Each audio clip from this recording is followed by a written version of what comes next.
اعوذ باللہ من الشیطان الرجیم بسم اللہ الرحمن الرحیم۔ السلام علیکم۔ آج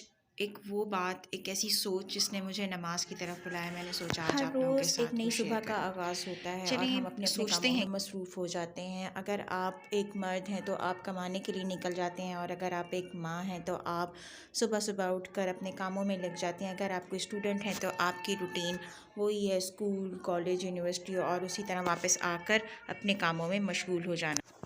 مطلب اگر آپ باپ ہیں تو آپ اپنے بیوی بچوں کی ضروریات پوری کرنے میں لگے ہوئے ہیں، اور اگر آپ ماں ہیں تو آپ گھر کی ضرورتیں اور اپنے بچوں کو، اپنے میاں کو خوش کرنے میں مصروف ہیں۔ ہم ہر وقت کسی نہ کسی کو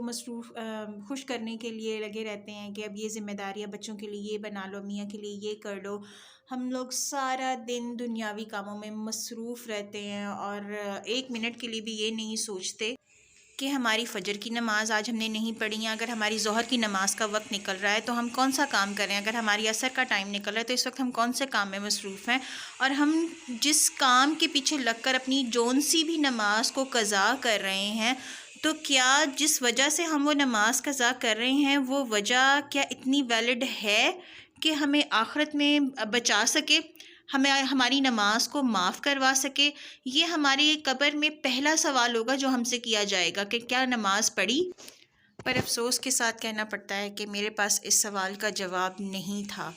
کہ میں نے اپنی نمازیں کن چیزوں کے پیچھے قضا کی ہیں، کن باتوں کے پیچھے چھوڑی ہیں، کہ کیا میں دنیاوی تعلیم حاصل کر رہی تھی، کیا میں اپنے بچے پال رہی تھی، کیا میں کھانا بنا رہی تھی، یا کیا میں بہت زیادہ تھک گئی تھی، میں نہیں اٹھ سکی، کیا میں مہمانوں کو دیکھ رہی تھی، کیا میں شادی پر گئی ہوئی تھی، یا کوئی بھی ایسی بات۔ یا آپ اگر مرد ہیں تو آپ خود سوچیں کہ کیا کیا ریزنز آتی ہیں بیچ میں جس کی وجہ سے ہم اپنی نماز چھوڑ دیتے ہیں، ہم اپنی دکان سے اٹھ نہیں پاتے، ہم اپنے آفس سے نکل نہیں پاتے، ہم اپنی بزنس میٹنگز میں بزی ہوتے ہیں،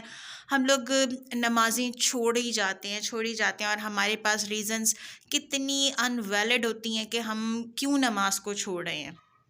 اور اگر آپ ان رشتوں کے بارے میں سوچیں جن کی وجہ سے ہم نماز چھوڑ رہے ہیں، چاہے وہ ہمارے بزنس پارٹنرز ہیں، چاہے وہ ہمارے ہسبینڈز ہیں، چاہے وہ ہمارے بچے ہیں، چاہے وہ ہمارے ماں باپ ہیں، چاہے وہ ہمارے بہن بھائی ہیں، تو کیا آپ یہ سوچیں کہ آپ اگر آج زندگی آپ کی ختم ہو جاتی ہے، آج کا دن آپ کا آخری دن ہے، آج کی رات آپ کی آخری رات ہے، تو کیا وہ آپ کی جگہ اس سوال کا جواب دے پائیں گے کہ اس نے نماز اس لیے نہیں پڑھی کہ یہ ہمارے اس کام میں بزی تھی، یہ ہمیں یہ کر رہی تھی، یہ ہمارے اس کام کے لیے ہمارے کاموں میں لگی ہوئی تھی اور اس نے نماز نہیں پڑھی؟ کیا کوئی ہمارے ان سوالوں کے جواب میں ہماری ڈھال بن سکے گا؟ کیا کوئی ہماری مدد کر سکے؟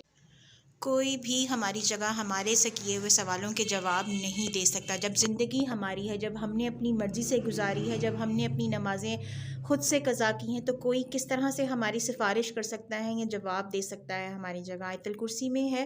من ذا الذی یشفع عندہ الا باذنہ، کہ کوئی بھی کیا تم میں سے کوئی اللہ کے سامنے سفارش کر سکتا ہے سوائے اس کے جس کو وہ حکم دے؟ اور اسی طرح آپ یہ دیکھیں کہ یہ سفارش کا جو حکم ہے یہ صرف اللہ تعالیٰ نے ہمارے نبی پاک صلی اللہ علیہ وسلم کو کہا تھا کہ ہاں کسی موقع پر جا کے ہمارے نبی جو ہیں وہ اپنی امت کے لیے دعا کریں گے یا سفارش کریں گے۔ تو آپ یہاں پر یہ بھی سوچئے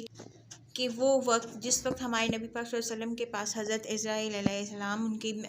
روح قبض کرنے کے لیے آئے تھے، تو اس وقت بھی ہمارے نبی پاک صلی اللہ علیہ وسلم کو اپنی اولاد، اپنی آل اولاد سے زیادہ اپنی امت کی فکر تھی، اور یہی ان کے آخری الفاظ تھے کہ ہم میری امت سے کہنا کہ نماز نہ چھوڑیں۔ اپنے آخری خطبے میں انہوں نے کہا کہ نماز ادا کیجئے، نماز ادا کیجئے۔ قرآن مجید میں اس کا حکم کتنی جگہوں پر آیا ہے، یہ اتنا تیزی سے آنے والا اور اتنا بار بار آنے والا، اتنا ریپیٹڈلی کرنے والا حکم تھا کہ ہم لوگوں نے اس کو ایک عام سی بات لے لی کہ ہر انسان کہہ رہا ہے کہ نماز ادا کرو، اور اس کو ہم اتنا جنرل لے لیتے ہیں جیسے یہ کوئی بات ہی نہیں ہے کہ نماز چھوڑ دی جائے۔ تو میرے بہن بھائیوں، ایک دفعہ اپنے دل پر ہاتھ رکھ کر، ایک دفعہ آرام سے بیٹھ کر اکیلے میں سوچئے تو صحیح کہ یہ زندگی کتنی ہے، کتنی گزر گئی ہے۔ زندگی اور موت کا کوئی بھروسہ نہیں، کسی بھی وقت کچھ بھی ہو سکتا ہے۔ تو کیا ہم نے اپنی آخرت کے لیے کچھ جمع کیا ہے؟ کیا ہم اپنے پہلے سوال کا جواب دینے کے لیے تیار ہیں؟ سوچئے، کیونکہ آج جب کوئی فوت ہو جاتا ہے، جب کوئی مر جاتا ہے، تو آپ کبھی دیکھیے تو صحیح کہ وہاں پر میت پڑی ہوتی ہے، اور وہاں پر میت پڑے ہوئے 2 سے 3 گھنٹے گزرتے ہیں، اور لوگ اپنی اپنی زندگیوں میں اس طرح سے مصروف ہوتے ہیں کہ سامنے میت پڑی ہوئی ہے اور دنیاوی باتیں چل رہی ہیں اور کسی کو کوئی فرق نہیں پڑتا کہ کھانے میں کیا ہے، کھانے میں کیا نہیں۔ آپ ایک دفعہ اس چیز کو ٹیسٹ کر کے دیکھیں کہ آپ کچھ عرصے کے لیے، کچھ وقت کے لیے، کچھ تھوڑے سے وقت کے لیے، 1-2 ہفتوں کے لیے کسی کی زندگی سے، کسی ایسے ریلیشن کے ساتھ آپ اگر تھوڑی دیر کے لیے غائب ہو جاتے ہیں، آپ اس کے ساتھ انٹریکٹ نہیں بھی کرتے، تو کسی کو بالکل کوئی فرق نہیں پڑتا۔ یقین جانیے کسی کو بالکل کوئی فرق نہیں پڑتا، اور آپ کی آخرت کو لیکن ضرور فرق پڑتا ہے۔ زندگی چلتی رہے گی، سب کام دنیا کے ہوتے رہیں گے، اللہ تعالیٰ بچوں کو بھی پال دیتا ہے۔ یقین کیجئے کہ بچے بھی پل جاتے ہیں۔ ہمارے نبی پاک صلی اللہ علیہ وسلم 5 سال کی عمر کے تھے جب ان کی والدہ ماجدہ کا انتقال ہوا، تو ان کی کیا پرورش نہیں ہوئی۔ یہ چھوٹے چھوٹے ٹیسٹ ہوتے ہیں جن کو ہم سوچ کر تو ہم ڈر ضرور جاتے ہیں، ہم ہل ضرور جاتے ہیں، لیکن زندگی جہاں پر ختم ہوگی، جہاں قبر کی زندگی شروع ہوگی، وہاں پر ہمارے اپنے اکیلی ذات کے علاوہ کوئی دوسرا نہیں ہوگا۔ ہم نے اپنے لیے جو بویا ہے، ہماری کٹائی وہاں سے ہی شروع ہو جائے گی۔ تو آپ سب سے یہی التجا ہے، آپ سب سے یہی التماس ہے کہ آپ لوگ پلیز نماز کی پابندی کیجئے، نماز کو باقاعدگی سے ادا کرنے کی پوری دل جمعی کے ساتھ کوشش کیجئے، اور اس کو اپنے اٹھنے، بیٹھنے، سونے، جاگنے میں اس طرح سے شامل کر لیجئے۔ یقین کریں گے پہلا سٹیپ ہے، یہ پہلا سٹیپ ہے۔ جب ہم نماز کی پابندی کرتے ہیں، جب ہم نماز کی باقاعدگی شروع کرتے ہیں، تو اللہ تعالیٰ خود بخود ہمیں سیدھے رستوں کی طرف دکھاتا ہے اور چلاتا ہے، اور برائی سے خود بخود بچاتا جاتا ہے، اور جو ذمہ داریاں، جو رشتے ہمارے ساتھ چل رہے ہوتے ہیں، ہمیں ان کے بارے میں بھی بتاتا ہے کہ ہم نے ان کے ساتھ کس طرح سے چلنا ہے۔ بس آج کی بات یہیں پر ختم ہوتی ہے، اور آپ لوگوں سے